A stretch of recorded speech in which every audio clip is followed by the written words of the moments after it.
71-এ আমরা দেখেছি যে পাক হানাদাররা দরজায় ঠক ঠক করত এবং জিজ্ঞেস করতো যে মুক্তি আছে কিনা। আর 2024 সালে দেখলাম যে যে দেশটা আমরা রক্তের বিনিময়ে 30 লক্ষ শহীদের রক্তের বিনিময়ে স্বাধীন করলাম, সেই দেশে ব্লক রেড দিয়ে রাতের অন্ধকারে 2টা-3টার সময় ঠক ঠক করে জিজ্ঞেস করে কোনো ছাত্র আছে কিনা। যদি থাকে তাহলে আবার মোবাইলটা চেক করেন, রাস্তাঘাটেও এটা করেন। কোন আইনের বলে করেন, কোন অধিকার বলে করেন?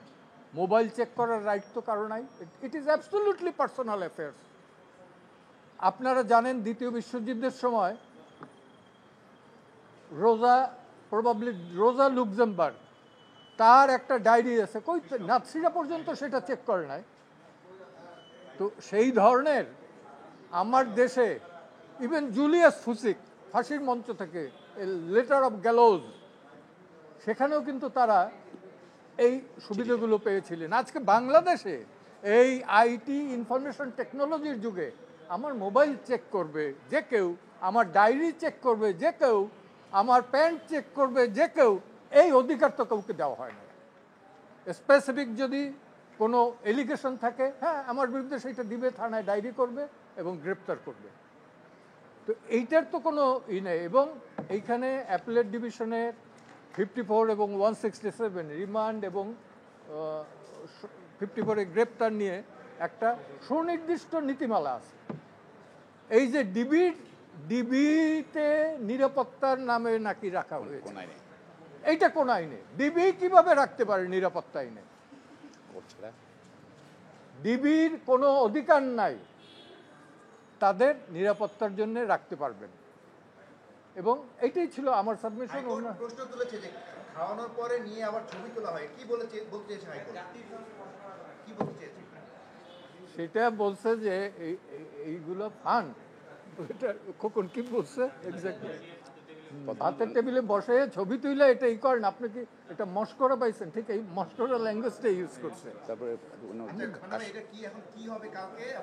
কালকে সরকার একটা এফিডেভিট ইন অপোজিশন দেবে, আর আমরা একটু কারেকশন করে দিচ্ছি এবং হ্যাভিয়াস কর্পাসে। হ্যাঁ, আমরা চেয়েছি যে এই 6 জনের মুক্তি এবং ইললিগাল ডিটেনশন এটা যাতে বন্ধ হয়।